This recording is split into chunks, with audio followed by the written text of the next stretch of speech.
1961లో వచ్చిందండి సీతారామ కళ్యాణం మా నూజివీడు. అప్పుడు కండ్రికి తోట అని ఒక మామిడి తోట ఉండేది అడుసుమి విశ్వేశ్వరరావు గారిది. అందులో మా నాన్నగారు సూపర్వైజర్గా పనిచేస్తూ ఉండేవారు.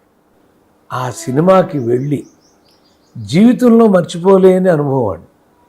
కరెంటు పోయి ఫస్ట్ షో టైం అయిపోయి సెకండ్ షో టైం అయిపోయి టికెట్ స్లిప్పులు ఇస్తాము రేపు ఫస్ట్ షోకి రండి అందరూ అని అంటే కొంతమంది తీసుకుని వెళ్ళిపోయారండి. తీసుకుని వెళ్ళకుండా కూర్చుని వాళ్ళు నాకు 14-15 ఏళ్ళ వయసు ఉంటుందండి, చిన్నపిల్లాడిని.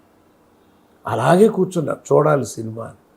అలా తెల్లవారుజామున బ్రహ్మ ముహూర్తంలో ఆయన సినిమా సీతారామ కళ్యాణం చూసి పిచ్చెక్కిపోయి ఏకసంతాగ్రాహులు మీరు అన్నాడు ఒకసారి నన్ను ఆయన. ఎందుకంటే స్క్రిప్టు ఆయన కోసం రాసిన స్క్రిప్ట్ చండశాసన స్క్రిప్టుని ఇచ్చిన తర్వాత మళ్ళీ నాకు బైండ్ ఇలా ఇచ్చి మేము మా చిన్న పాత్ర పెద్ద పాత్ర దగ్గరికి వచ్చే సీన్ చదవండి అన్నారు. లేదన్నగారు నేను చెప్తాను అన్న. ఇది ఎక్స్ప్రెషన్. స్క్రిప్ట్ మొత్తం చెప్తారా? చెప్తానండి. ఏకసంతాగ్రాహులు అప్పుడు వాడారండి ఆ పదాన్ని. ఇది చెప్పండి అనగానే నేను మొదలెట్టాను. హరిశ్చంద్ర ప్రసాద్ అంట మీ చిన్న క్యారెక్టర్ ఎంటర్ అవుతుందండి, పెద్ద క్యారెక్టర్ అలా పైన వస్తుంది.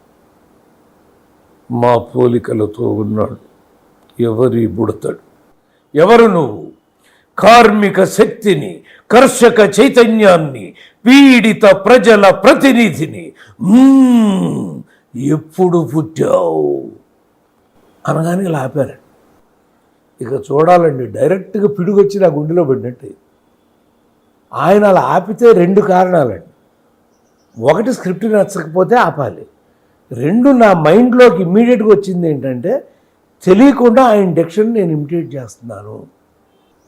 అయిపోయేవరా గోపాలకృష్ణ, సర్కార్ ఎక్కేసి బయలుదేరేసి అని అనేసుకున్నాను. మళ్ళీ ఇలా అన్నారండి. ఈసారి నా యొక్క కాదు, అటు దైవానికి పెట్టి బెల్లు కొట్టి విజయలక్ష్మి గారు ఎవరో ఒక ఆవిడ ఉండేవారు అక్కడ. ఈ పుస్తకం తీసుకువెళ్ళి గాలి కూడా తగలకుండా పెట్టిలో పెట్టండి, గాలి కూడా తగలకూడదు అంటాడు. అబ్బో ఈయన దాచుతున్నారు, ఈయన ఎప్పుడు తీస్తారో ఏంటో అని అనుకున్నాను. ఆ రాత్రి నేను బయలుదేరి ఇంటికి వెళితే తెల్లవారుజామునే నా ఇంటికి ఫోన్ అండి. స్క్రిప్ట్ మొత్తం చదివాము, అద్భుతం. చూడండి, పెట్టిలో పెట్టింది చదివేశారు ఆయన, రాసిన స్క్రిప్ట్ అంతా చదివేశారు. అంటే ఒక నిబద్ధత, అంత వయసులో అంత బిజీలో అన్ని కార్యక్రమాలు పెట్టుకుని అలా స్క్రిప్ట్ని తెల్లారజరికి చదవటం అనేది అది ఒక చాలామందికి తెలియంది ఏంటంటేనండి, బ్రహ్మ ముహూర్తం అనేటువంటి టైంని మనం వాడుకోవటం ఈ జనరేషన్ మొత్తం మానేసామండి. పాత జనరేషన్ మా నాన్నగారు వాళ్ళ నాన్నగారులు వాళ్ళందరికీ ఉండేదండి ఆ బ్రహ్మ ముహూర్తం అనేది. తొలికోడి కూసినప్పుడు లేస్తాం అంటారు చూడండి, అలా లేచేవారండి.